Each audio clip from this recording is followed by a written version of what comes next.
In the examples we've seen so far in if statements, there was only one condition, and that is we had to decide whether or not one thing was true or false. But you can have compound conditions in if statements, and we should talk a little bit about how to actually handle those and to evaluate them. Let's take a situation. Suppose you're looking to buy a car, you're getting ready to graduate, and you know what? You say, I'm going to go out and buy myself a new car. And the car costs $35,000. And your bank balance is, let's say, $4,000. And you've paid your rent. Well, in that situation, should you buy a car? Well, according to this if statement, if your bank balance, which is, of course, $4,000, is greater than your car cost, which is, of course, $35,000, and your rent is paid, then you should purchase the car but not finance it. In the second situation, if your bank balance is less than the car cost and your rent is paid, then you should purchase the car, but you should also finance it.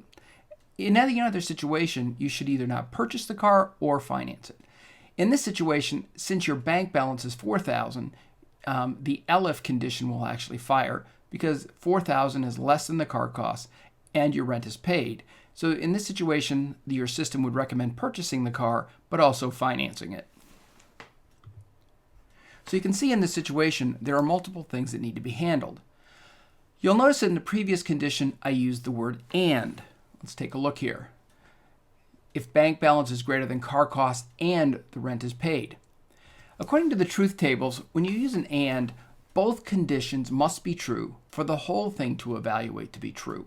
You'll notice here that we have true on the left and true at the top, but that's the only situation where the outcome is true. Another situation could be with an or. In that situation, only one of the conditions, or both, need to be true for the condition for the expression itself to evaluate to be true. If both conditions are false, it will evaluate to be false. So let's take some other situations so that we can understand how this works. If there's an event, for example, for only 8 to 12-year-olds, and we use and, we're saying that somebody's age must be greater than 8 and less than or equal to 12. If so, they're allowed to take part in the event. Otherwise, the result would be not allowed. Now you'll notice the use of the and. That means somebody's age, let's say it's 10, the age has to be greater than or equal to 8, which is true, and the age has to be less than or equal to 12, which is also true. So in that situation, if both conditions are true, the person would be allowed to participate. A common mistake when using a range of numbers is to use or instead of and, but this does not work. Let's suppose somebody is 125, okay, very old, and clearly we don't want that person participating in the event. Well, in an or situation, remember, only one of them must be true. So for somebody who is 125, clearly that is greater than 8. So that part evaluates to be true. Now the second part evaluates to be false, but again, remember, for the whole condition to be true, only one of them need to be true. So in that situation, the whole thing will evaluate to be true and the person will be allowed to participate, which of course is not what we want. So remember that when you're looking for a range of numbers, then make sure that you use the and condition, not the or. If you use the or, everything will pass and your if statement will not be correct, logically. A common use of or, since we've talked about how not to use it, let's talk about how it would be appropriate to use it. A common use of or is to check for user input. So in a situation where we're asking the user to enter a yes or no situation, let's suppose we only ask them to enter a Y or an N. Y for S, Y for yes, and N for no. But the user might enter either a capital Y or a lowercase y, or a capital N or a lowercase n. In this case, we care only if they enter one or the other. So if the response is a capital Y, that's okay. We want it to say yes. If they enter a lowercase y, again, we want it to say yes. Only one of them needs to be true. In the ELIF situation, if the response is a lowercase n, we want it to say no. But also if they enter an uppercase n, we also want it to say no. If they enter any other letter, we want it to say invalid input. So this is a correct use of the word or, and it's common in computer programming, computer programs. Let's take a look at how this works within Visual Studio. I've entered the code that we've seen in the earlier PowerPoint presentation, and you can see that, again, I use the word and. As I mentioned earlier, and is important here because otherwise logically this will not be correct. So let's try it with and see what happens. If I run the program, and now it says enter my age, let's enter somebody who's 10 years old. Now, of course, we want the student to be allowed, and of course they are. Let's run it again.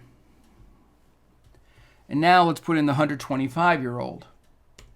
Again, it says not allowed, and which is, of course, the behavior we would want to see. Let's replace the and with an or, and let's see what happens now. I'm going to run the program. I'm going to enter the age of 10, and appropriately, the person is allowed in. But let's try our other person. Let's try the 125-year-old. Again, that person is also allowed, which is, of course, the behavior we do not want. The reason for the outcome, as I mentioned earlier, is that only one of the conditions in line 2 must be true. Since age 125 is much greater than 8, that will evaluate to be true, even though the second condition will evaluate to be false.